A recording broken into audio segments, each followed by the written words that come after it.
जैसे जैसे हम बड़े होते हैं हमारी बॉडी में बहुत सारे चेंजेस होते हैं, लेकिन जब एक लड़के के चेस्ट एरिया के जो ग्लैंड्स है या फिर चेस्ट एरिया जो है वो ज्यादा बड़ा दिखता है नॉर्मल से, तो पेरेंट्स टेंशन ले लेते हैं क्या ये नॉर्मल है या नहीं। तो आज हम बात करेंगे एक ऐसे टॉपिक पर जो बहुत सारे पेरेंट्स और बहुत सारे टीनेजर्स के मन में डाउट क्रिएट करता है, गायनेकोमास्टिया। क्या ये बच्चों में भी होता है, नॉर्मल है या फिर ये कोई सीरियस प्रॉब्लम है? चलिए सारे मिथ्स क्लियर करते हैं।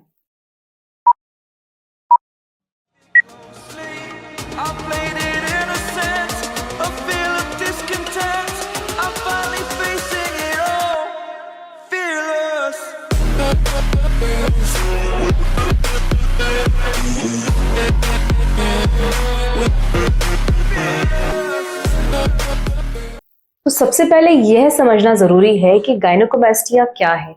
ये एक कंडीशन है, ये एक मेडिकल कंडीशन है जिसमें कि male breast tissues, male glands की एनलार्जमेंट हो जाती है। और हाँ, ये 10 साल से ऊपर की एज के बच्चों में भी पाया जा सकता है। तो बच्चों की जो चेस्ट है उसका एनलार्जमेंट नॉर्मल है, स्पेशली प्यूबर्टी के दौरान जब हार्मोन्स फ्लक्चुएट करते हैं। रिसर्च के मुताबिक 10 से 14 साल में करीब 50 से 60% लड़कों को किसी न किसी डिग्री का गायनेकोमास्टिया एक्सपीरियंस होता है।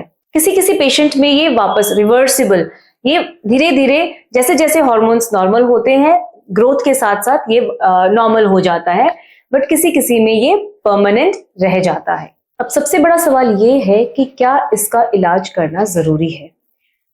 कुछ बच्चों में, जैसे कि मैंने बताया, ये रिवर्सिबल है। जैसे जैसे हार्मोन्स नॉर्मल लेवल पे आते हैं, जो एनलार्जमेंट हुई होती है ग्लैंड्स की वो वापस नॉर्मल हो जाती है और इसका इलाज करवाने की जरूरत नहीं पड़ती। बट कुछ पेशेंट्स में, कुछ बच्चों में, कुछ टीनेजर्स में ये बदलाव जो है ये परमानेंट हो जाता है और ये ठीक नहीं होता, परमानेंट ग्लैंड एनलार्जमेंट रह जाता है। अब हमें यह समझना जरूरी है कि जिन बच्चों में गायनेकोमास्टिया हो गया है उनकी मानसिक स्थिति कैसी है, वह इमोशनली